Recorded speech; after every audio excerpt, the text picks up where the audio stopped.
Morning! Ay, kumakantak pa kayo. Pwede ko po ba tumahiram? Ising pa ba kayo? Yes! Ayan, sige.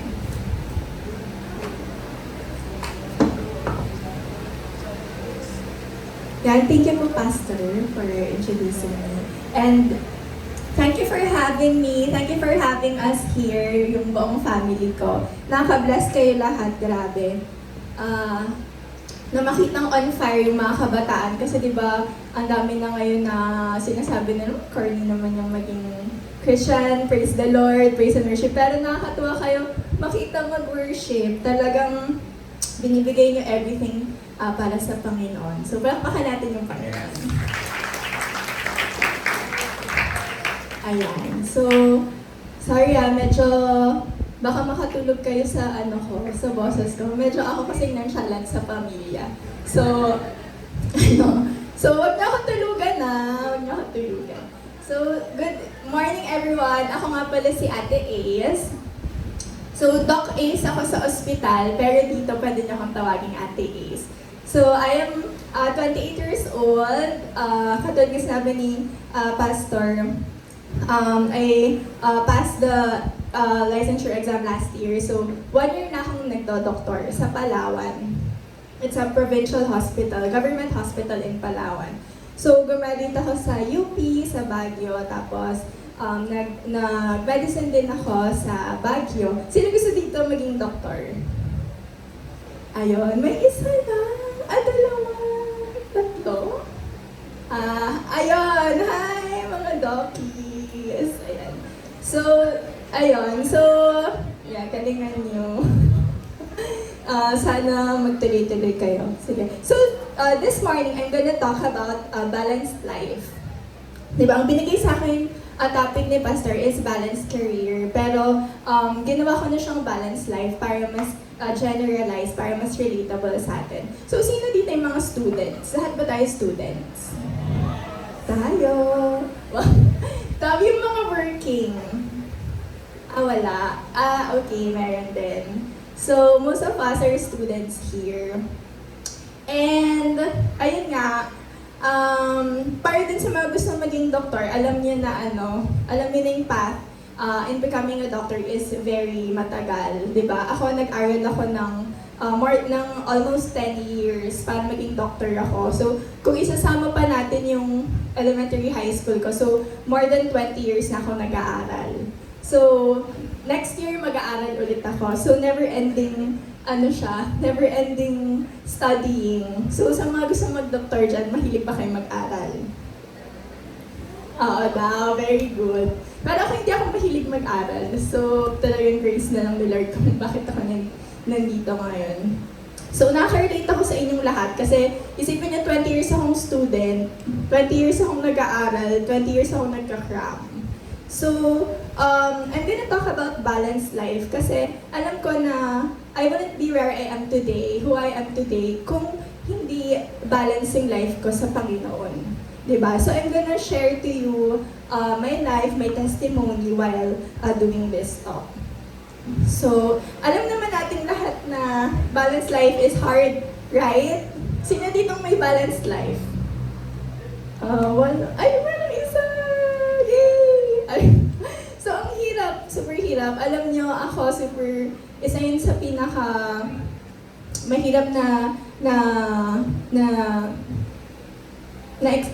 parang pinagdesisyonan ko sa buong student years life ko. Kasi ang hirap, di ba, like nag-aaral ka, may ministry. Sino ditong may mga ministry? Part ng ayan. So, ang dami natin. So, di ba kung papagsabay niyo yung ministry, yung school, yung family, relationships, it's really hard. And if you juggle it all, di ba? Parang it's gonna impact your level of peace, yung joy and fulfillment mo. Kasi parang if your life is not balanced, siya, di ba? Nakakagulo siya ng utak.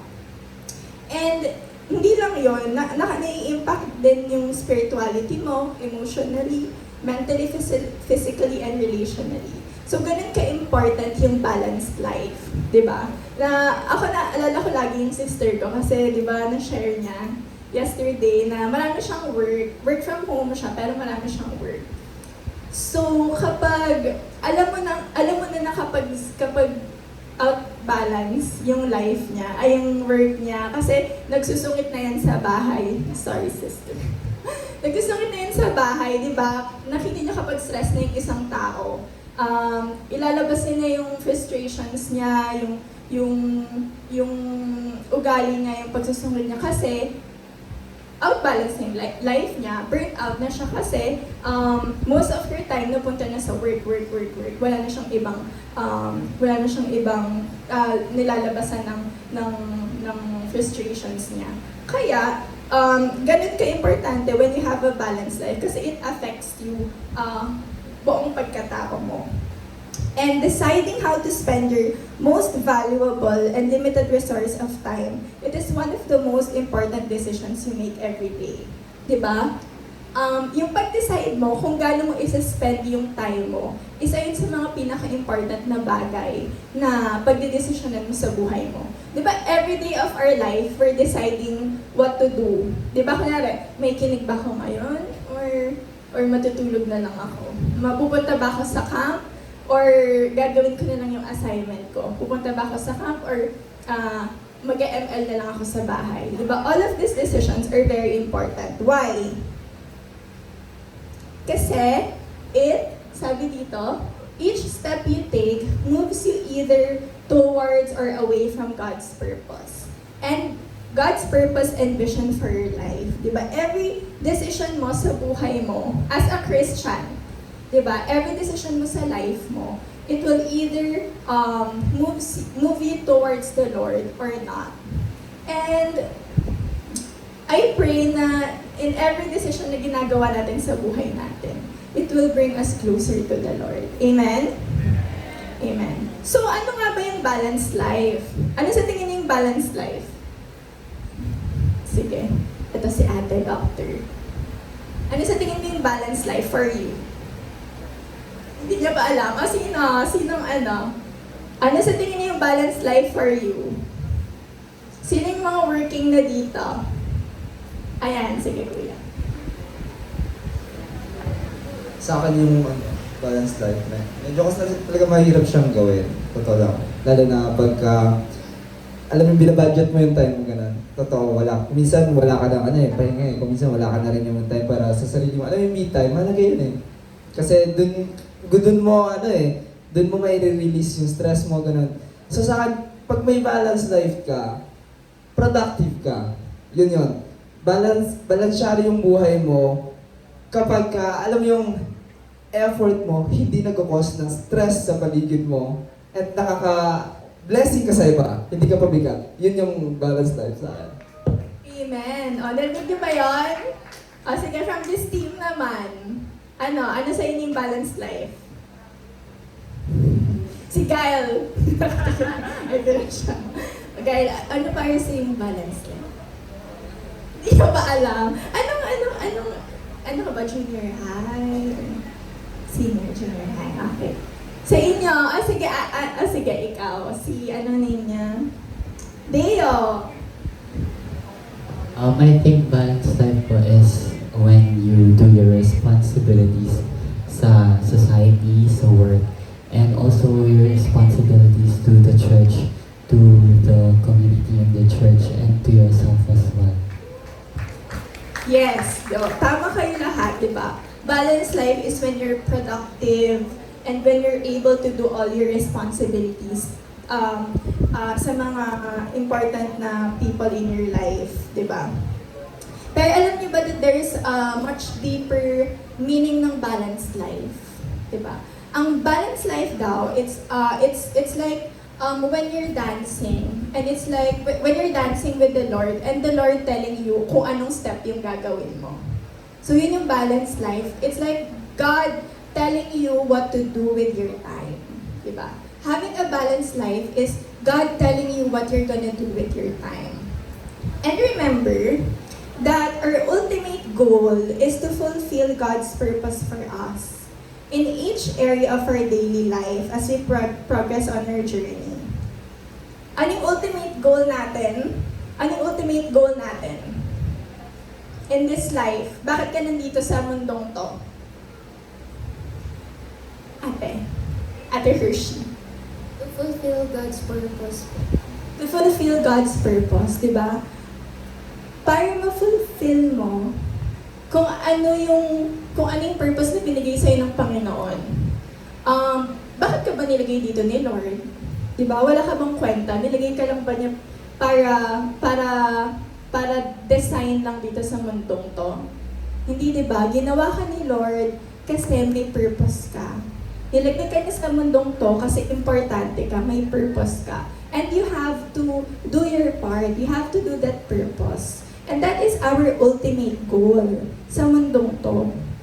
And remember, kagaya ng sinabi ni Ate Joslaya na sino yung perfect example ng influencer? Si Jesus. So, ang perfect example and model din natin sa someone na merong balanced life is Jesus. Di ba nakita mo yung buhay niya?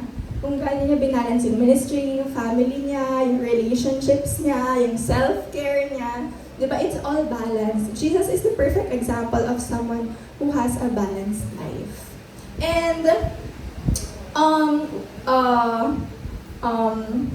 so, having a balanced life, hindi lang siya yung perfect yung time management mo, di ba? It's also about letting God control your time. Letting God control your life. It's like you surrender everything, all aspect ng buhay mo sa Panginoon para makontrol niya yung life mo. Kunwari, ilalat go mo lang, sige, yung ministry lang yung ibibigay ko sa Panginoon para makontrol niya. Paano niya mababalance yung buhay mo, di ba? Kasi kung hindi niya hawak yung other areas ng life mo. So we have to give everything to the Lord. Surrender everything to the Lord. Let God balance your life. Kaya mo bang i-balance yung buhay mo? Kaya mo ba? It's really, really hard. Siguro, almost kaya mo, pero sobrang hirap. It's only through the Lord. It's only God who can help us balance our life. Amen? Okay. So think of your life like a wheel.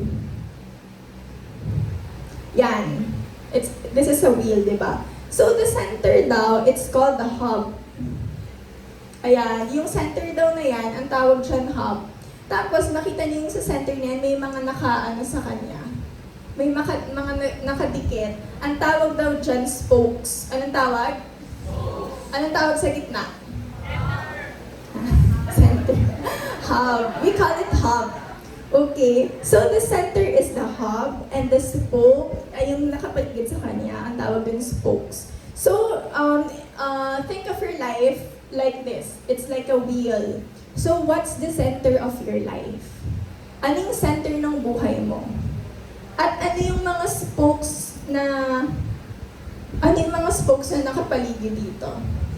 Kunwari, ano to, tapos kunwari, these spokes represent all the other things in your life. Your family, relationships, school, work, anything.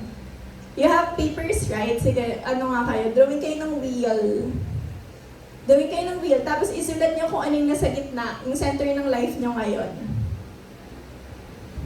Tapos isulat nyo yung mga spokes, kung ano yung mga spokes na nandyan. Sige. Center, ano ba? Ang center ba? Jowa ko, family ko, si Lord, studies ko. Tapos, ano yung mga nakapaligid sa kanya? Money ba yung center?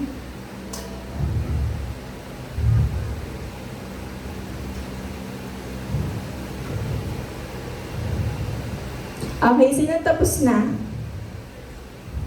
Who's done?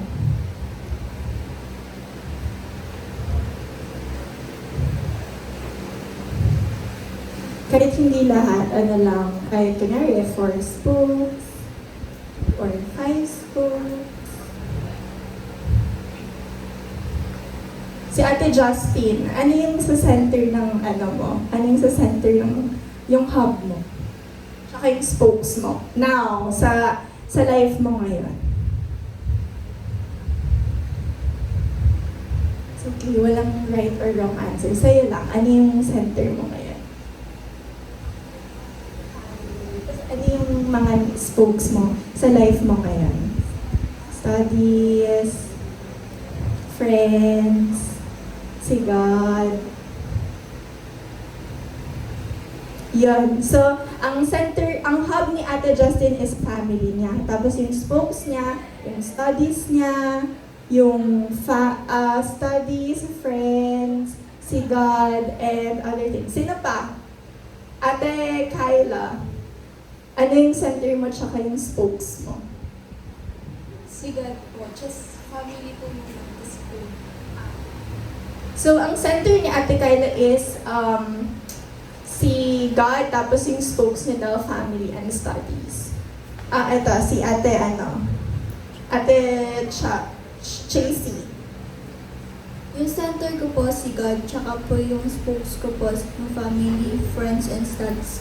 Okay. So, di ba, iba-iba tayo ng center, iba-iba tayo ng spokes. Kasi it all depends on kung nasan ka ngayon sa life mo. So, the center of your life is critical. Listen, the center of your life is critical. Bakit siya critical? Kasi lahat ng spokes dito, lahat ng mga bagay na nakapaligid dun sa center, nagsa-start sa hub. Nagsa-start siya sa center. So, itong wheel na to, sa tingin niyo kung walang center, gagana kaya ng maayos yung wheel? Hindi, di ba? Kasi magko-collapse siya. Kasi yung center yung nagko-connect sa lahat ng spokes. Tapos parang dito nagsistart yung pag-ikot niya. So that's how important your hub is. Sabi dito, your hub is critical. The center of your life is critical to developing a balanced life. Di ba? A solid center means a solid life. So you have to have a solid center. So kunwari, you have to have a solid foundation. So think of this as your foundation. Kunwari yung plant, itinanim mo sa pangit na soil. Sa tingin mo, lalago yung plant na yon?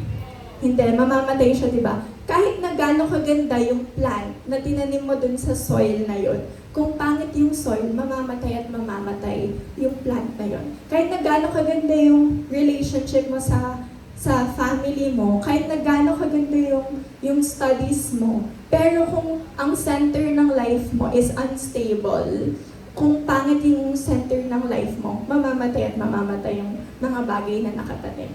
That's why it's very important kung ano yung nasa center mo. So ano yung dapat criteria natin sa center natin?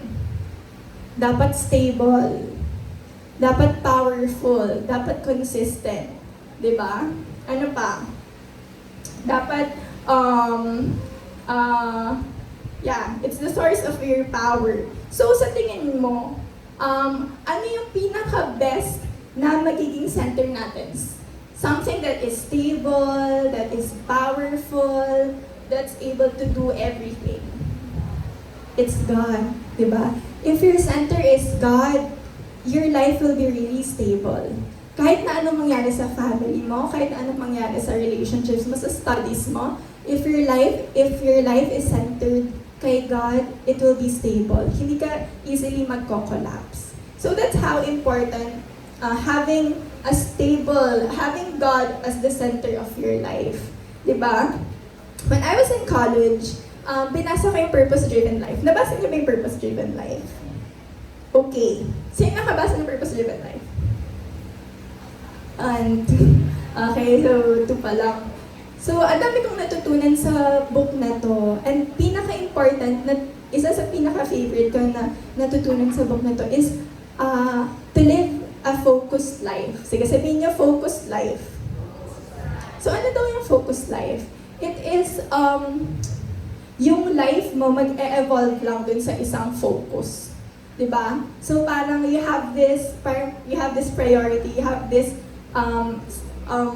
parang yun yung pinaka-priority mo sa life mo. Tapos magsa-center lang doon yung life mo. So kunwari, ako, ang center ng life, ang focus ko sa life ko is to do God's purpose. Kung anong purpose ng Panginoon sa buhay ko. So, yung life ko, nakasurround lang doon. So, since college, natutunan ko yun. So, sabi dun sa book na yun, you have to live a simple life. Sabi niyo, simple life. Simplified life. What is a simplified life?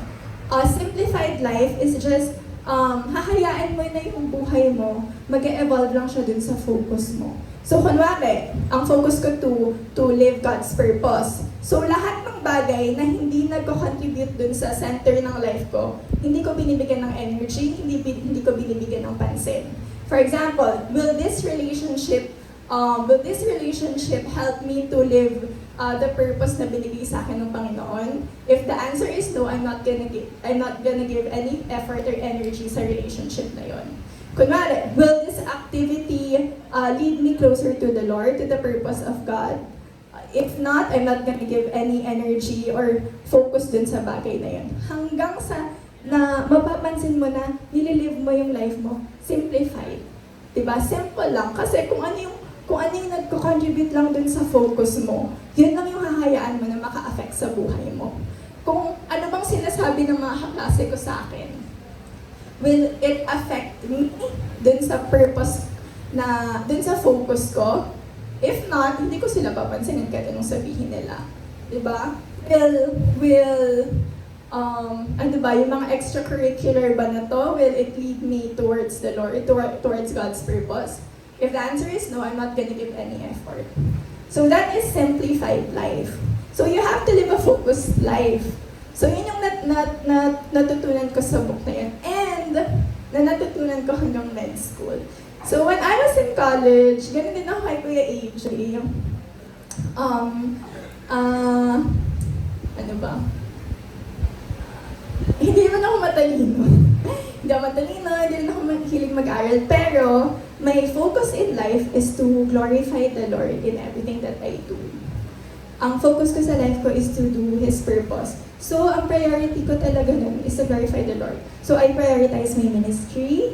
And then, syempre, I prioritize also my studies. Kasi, pinadala ko sa Baguio para mag-aral. Hindi para magliwaliw. Alam niyo na yun. So, never in my life, never in my college life and my med school life, nani-miss ko ang Sunday because of school. Diba? Even may mga UP, ano ba dito? Alam niyo naman sa UP, every Monday is long exam time and you really have to study. Pero never in my life I miss Sunday, I miss church just because kailangan ko mag-aral. When I was in med school, never in my life I miss church just because may kailangan akong tapusin na reports or anything. And you know what's the result of it? I graduated on time. I was like mostly hindi siya excuse. Yung hindi ka na mag-final exam kasi naabot mo na yung exempted ka sa mga final exam kasi naabot mo yung grades na to. I never failed in med school. Alam mo yon, that's the result of prioritizing the Lord in your life. Diba? Huwag ka matakot kasi even though, hello, sabi ko, alam mo in med school, never ako nagpuyat para mag-aral. Hindi naman po sa mamayabang, pero I prioritize sleep. I prioritize yung rest and sleep. So, kapag hindi ko na talaga kaya, sasabihin ko, Lord, ikaw na bahala. And then natutulog na ako. Tapos pagising ko, pero syempre nag-aaral naman ako. Pero hindi ko ina-exhaust yung sarili ko kasi I know that my God is greater than all these things. And if He brought me sa med school, He's gonna pasha me all the way. So, hindi ako nag-iisip na overthink. But ako, sabi ko, I just give everything to the Lord. And if it happened to us, it can also happen to you guys. What's the secret? You have to prioritize the Lord. You have to value Sabbath day. Diba? Binigyan tayo ng Panginoon ng 6 days to do what we want. It's just one day that the Lord is asking us to worship. I mean, to give our time to the Lord. Okay? So, sabi dito sa Matthew 6:33. Ay, sorry, nasakan pala. Seek first the kingdom of God and His righteousness, and all these things shall be added unto you. Ano sabi? Ano daw una natin gagawin? Seek ye first the kingdom, and all these things shall be added unto you. That's the secret. Sabi nga ni Kuya AJ, you have to seek God first, and His righteousness, and you want a balanced life, you want to attain all these things. Sabi ng Panginoon, it will all be added unto you. The secret is to seek Him first. Sabihin niyo, seek Him first. Diba? Make Him your priority. That's the secret for a balanced life. Kasi when He is your priority, when He is the center of your life, He's gonna give you a balanced life. Kasi it's Him who's gonna na magsasabi sa'yo, anong gagawin mo sa time mo? Kapag si God ang center ng life mo, alam mo kung saan mo dapat gamitin yung time mo. Kapag sobra-sobra ba ako sa school, mag-glorify ko ba si Lord? Diba? Will it glorify the Lord?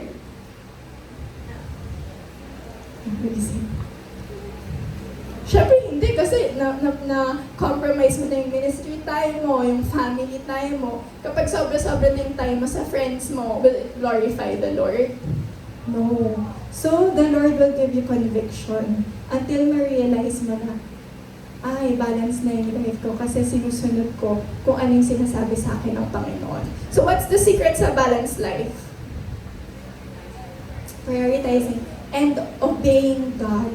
Listening to Jesus kung anong sinasabi niya sa buhay niyo.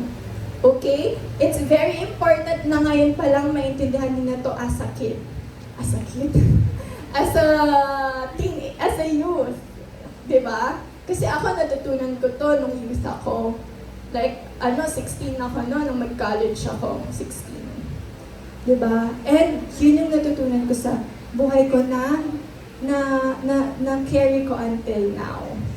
And sa tingin nyo ba mararating ko yung buhay ko ngayon ng walang balanced life? No. You know, it's really, really hard to be a doctor. And it's really God's grace and awa. Naawa na yung Panginoon sa akin. Kaya ako nandito ngayon, nasa harapan niyo bilang isang doktor. Okay? Sabi dito, the common denominator of success, nakita niyo? Sabi dito, si E.M. Gray daw, hinahanap niya yung common denominator ng successful people. Sabi niya, na found out niya daw na hindi siya hard work. Hindi siya good luck. Hindi rin siya human relations. Pero, important lahat ng bagay na yun. Pero hindi yun yung common denominator ng mga successful people. Ang common denominator ng mga successful people ay putting first things first. Ibig sabihin, them having a priority. Alam nila kung anong priority nila sa buhay nila. So, because they know their priority, meron na nagkaroon sila ng successful life. So, lalo na sa ating Christians, di ba? Grabe si Lord? Sabihin niya, grabe ka, Lord. Grabe si Lord. Grabe, di ba? Yung galing niya, yung pag-provide niya sa atin, yung pag-give niya ng wisdom knowledge sa atin, yung pag-bless niya sa atin. Grabe siya, di ba? So, kapag alam natin na dapat siya yung unahin natin sa buhay natin, mas magkakaroon tayo ng successful na life. Kasi sa Panginoon, walang talo. Di ba? Sabihin niyo, walang talo. Sa Panginoon. But with God, all things are possible. We are victorious kapag kasama natin yung Panginoon. That's why always remember God in your life. Put Jesus as the center of your life. Amen? Okay, so when you put Jesus at the center of your life, all the other areas of your life, from your family to your career to your goals, will find balance in Him. He will direct your life, empower it, and give stability. So meron lang akong konting i-share, 3 things to do for true Christian life balance. So ano daw ba yung mga 3 bagay na dapat nating malaman para magkaroon tayo ng balanced life? Una, knowing God, knowing yourself, and knowing your season. Ano yung una? Dalawa? Last? Knowing your season. Okay, first one. Knowing God is the foundation. Sabi dito, sabi sa Proverbs 16, verse 9, ayan, in their hearts, humans plan their course, but the Lord establishes their steps. Diba tayo daw sa puso natin, ang dami nating plano, ang dami nating goals, but it's the Lord who's gonna establish our steps. So hindi lang siya yung creator natin. He is also the source of yung purpose ng life natin. He is the source of our truth, diba? And siya lang nakakaalam kung ano mangyayari sa buhay mo. Diba? That's how great God is. Nakikita niya yung wider picture. So lahat ng nangyayari sa buhay mo, may dahilan. May purpose yung Panginoon. So yung decision daw na ginagawa mo araw-araw, it is most effective kapag naka-align yan sa will ng Panginoon. Amen? So paano mo malalaman yung will ng Panginoon?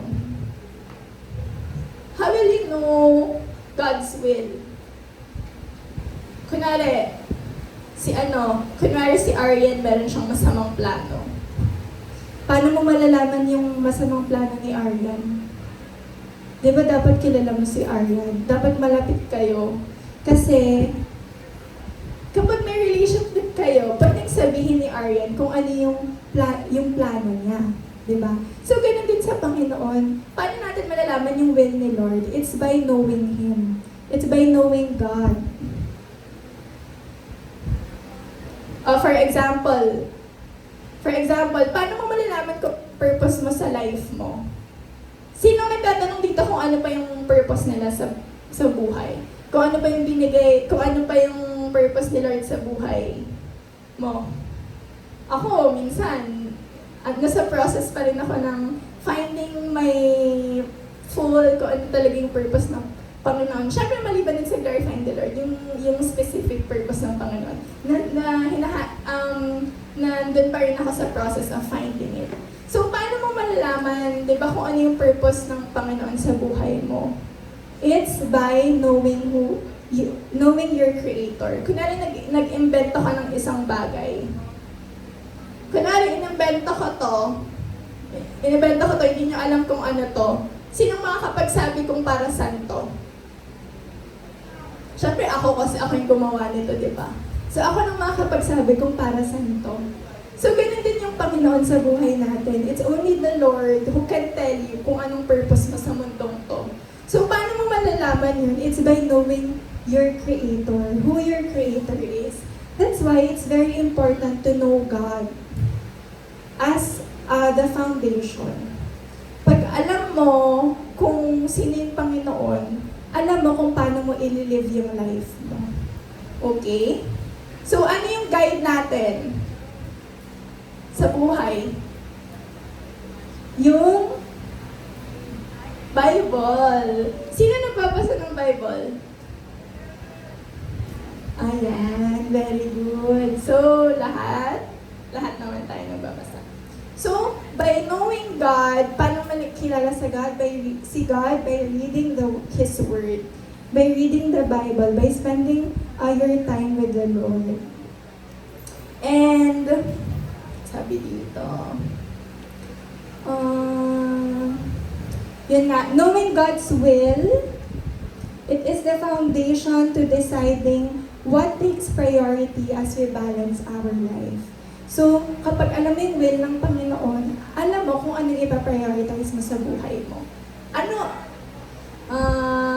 sa tingin mo yung gusto ni Lord na i-prioritize natin sa buhay natin? Ano sa tingin niyo? Yung will ni Lord na i-prioritize sa buhay natin. Of course, it's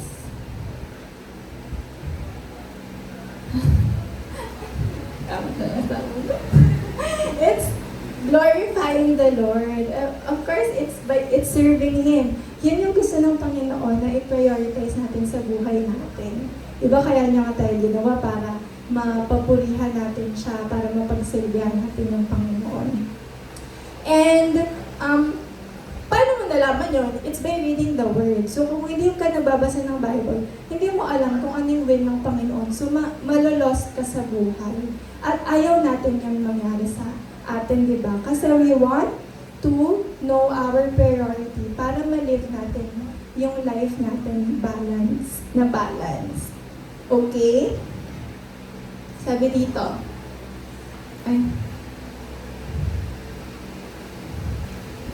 Okay, yung second. So, sabi dito, if you still don't know what your purpose is, you ask and seek the Lord and you will find the answers you need. So, take time. Alam mo ako paano ako naging doktor? Kasi nung una, parang lost na ako. Sabi ko, hala, tapos na ako sa college. Ano nang gagawin ko? Tapos, nag-gap year ako. So, umuwi ako sa amin kasi parang na-stress na ako. Tapos, na-depress na ako. So, umuwi ako sa amin. Nag-rest ako for a year. Tapos, siniko si Lord, ano na yung gagawin ko after? Kasi tapos na ako sa college. Hanggang sa nagde-devotion ako, hanggang sa tinuro sa akin ni Lord, yung verse sa Bible about alam niyo yung merong pilay, tapos pinagaling ni Lord. Tapos through that, yung tao sa paligid nila nakilala yung Panginoon. So nung nabasa ko yung chapter na yun, na nag-strike yun sa akin. Tapos sabi ko, gusto ni Lord maging doktor ako. Kaya pinursu ko na yung pagiging doktor ko. Pero it's a year long seeking the Lord kung ano ba yung next move ko sa life ko. So kung kayo, nag-iisip din kayo, ano kayang magiging course ko sa college? Ano kayang gagawin ko sa buhay ko? You seek the Lord. Sabihin mo, seek the Lord. Okay? God is faithful to lead. Patiently wait on Him. Second, know yourself. Sabi dito sa Ephesians 2 verse 10, we are God's, pakibasa?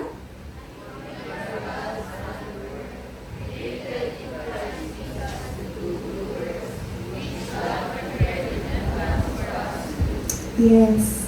So, know yourself. We are God's handiwork, created in Christ Jesus. So, ako, different ako sa inyo. Diba? Diba kanina iba-iba tayo? Si Arian, iba siya kay JC. Si Hershey, iba siya kay Curly na. Diba?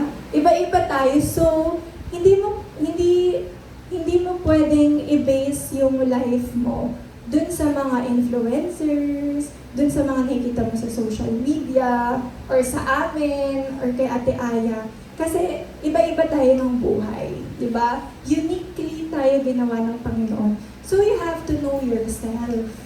Kilalanin mo yung sarili mo. Sabi dito, kapag binis mo daw kasi yung buhay mo sa other people, yung life mo sa other people, mapapressure ka na, hala, grabe, ang dami niya ng bansang napuntahan. Tapos ako, grabe, top siya sa school. Dapat ako din. Mapapressure ka, di ba? Tapos mafe-feel bad ka. Tapos yun nga, maaning self-worth mo. Pero, sabi dito, ginawa ka ng Panginoon uniquely. So, dapat kilalanin mo yung sarili mo. You have to know yourself. And sabi, the only expert on what will work for you are God and you. Kayong dalawa lang ng Panginoon yung nakakaalam kung ano talagang best for you. So you have to understand what you will actually be able to manage on the outside para magkaroon ka ng peace inside. It is critical to creating and maintaining balance. So, kailangan kilala mo yung sarili mo hanggang saan ka lang. Kasi it is important para magkaroon ka ng balanced life. Kaya tayo nababurnout kasi ina-exhaust natin yung sarili natin, di ba? Ginagawa natin more than pa sa kakayanan natin. Nung nag-i-intern ako sa hospital, meron akong mga kagrupo. Mga ano sila,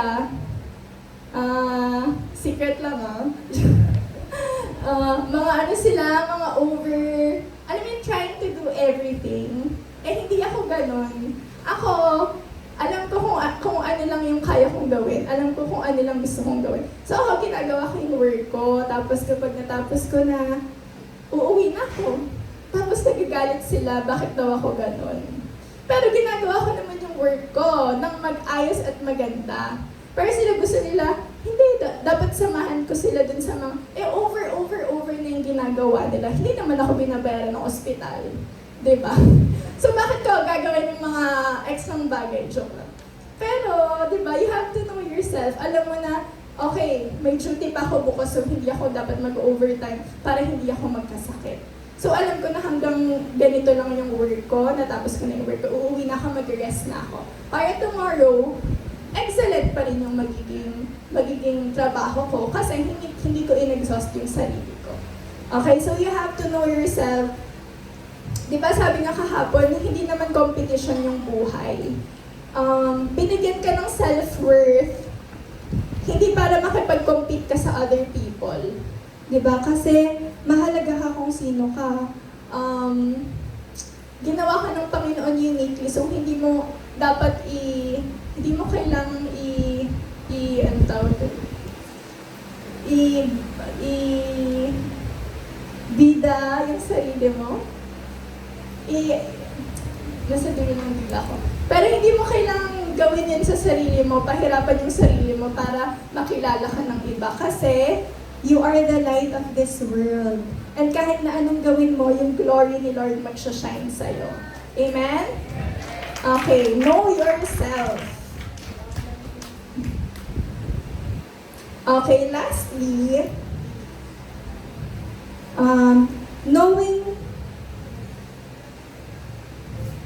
knowing your season sets realistic expectation. You have to know your season. Sabihin niya, know your season. Sabi sa Ecclesiastes, wala dito. Ecclesiastes 3 verse 1. There is a time for everything and a season for every activity under the heavens. There is a time for everything. Nasa anong season kayo ngayon? Pag-aaral. Okay? So, alam niyo yung season ng life yung nasa pag-aaral. So, hindi pwede na ano mo yung life mo na, ay ano ba? Kailangan binibili ko na to, ganyan. Kasi alam mo na, estudyante ka pa lang, hindi mo pa-afford yung mga bagay na yun. Diba? You have to know your season. Gusto mo nang mag-travel, pero estudyante ka pa lang. Siyempre, hindi mo pwede gawin kasi ang focus mo mag-aaral. Tsaka kailangan mo ng budget para makapag-travel. So you have to know your season para ma-live mo ng maayos yung life mo. Hindi pwedeng naka-base ka sa mga bagay na hindi mo naman kayang gawin. Sabi dito, sometimes daw tayo, gusto natin gawin yung mga bagay-bagay, kahit hindi naman yun yung best time to do things. Kanya, to have relationships, di ba? At your early stage, ilang taon na ba kayo? Ilang taon yung pinakabata dito? 10? 9? 10? Oh, isipin nyo 10. You! How old are you? How old are you, kuya? You're 10! O, isipin nyo si Kyrie.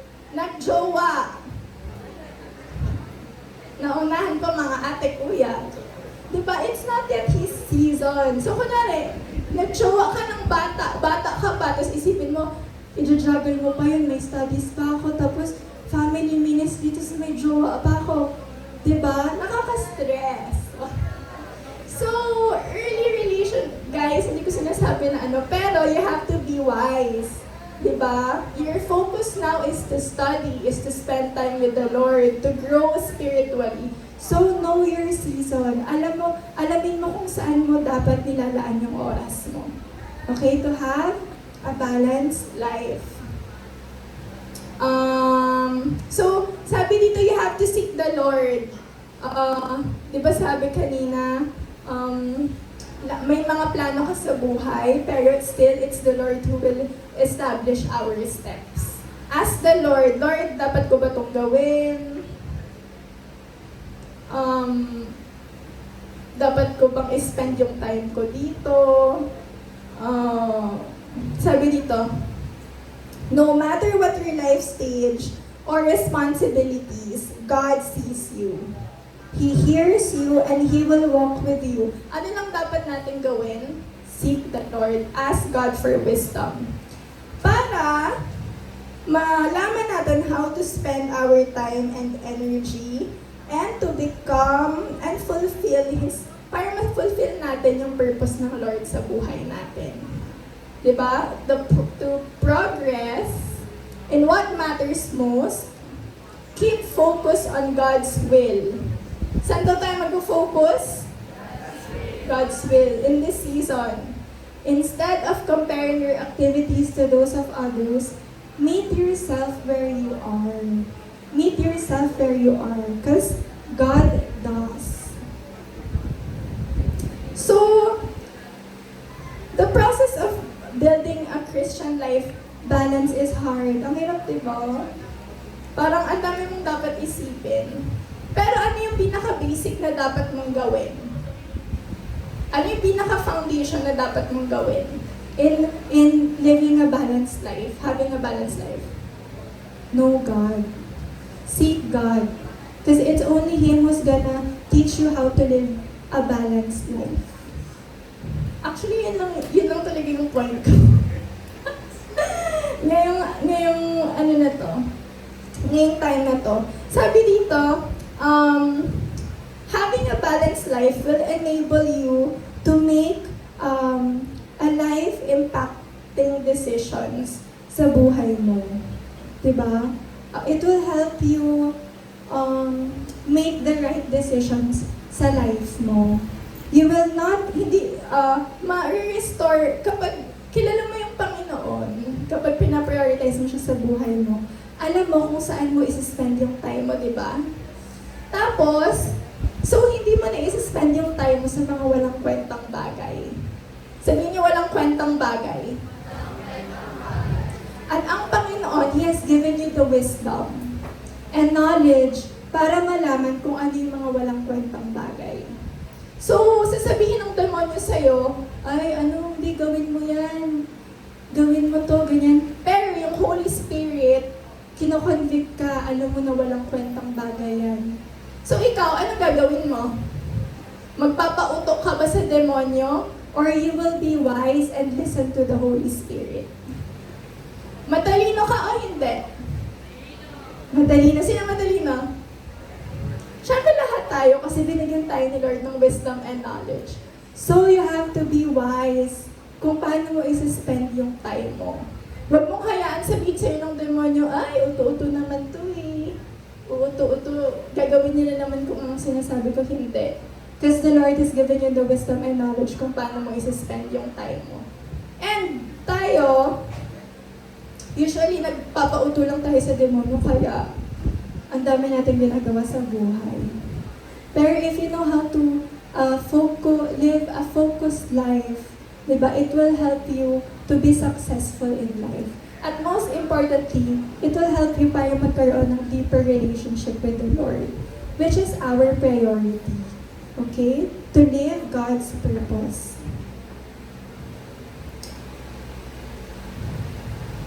So, ito yung mga bagay na iiwan ko sa inyo.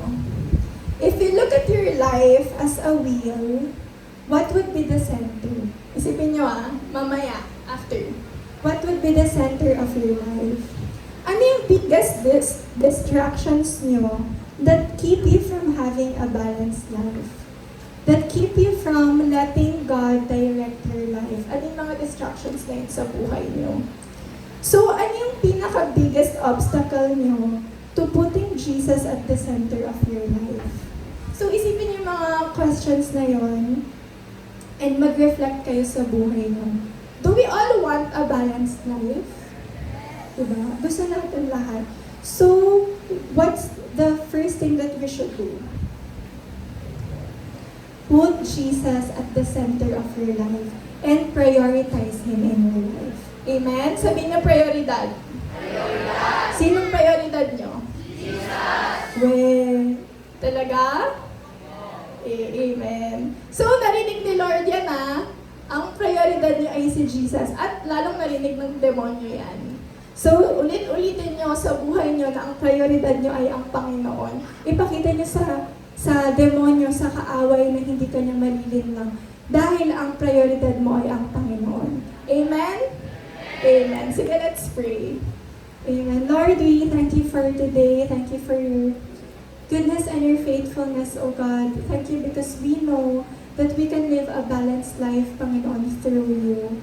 And I just pray for all of us, for this youth, O God. I pray that you will give them wisdom and knowledge, Lord, kung paano nila ililive yung life nila. I pray that they will live a life pleasing to you, Panginoon, worshiping you, prioritizing you in their lives. I pray na hindi sila maluloko ng demonyo, Panginoon. But Lord, they will always remember all the things that they have learned today at sa mga nakaraang araw at sa lahat ng bagay na matututunan nila sa camp na to. I know you have a purpose why they are here today, Panginoon. It's not an accident why you've brought them here, O God. And I know that you will help us all, O God, live a life obeying you, surrendering all our aspects of our life to you, Panginoon, so that we can achieve the balanced life that you have promised us. We thank you, we glorify you, and we honor you with our lives. In Jesus' name we pray. Amen.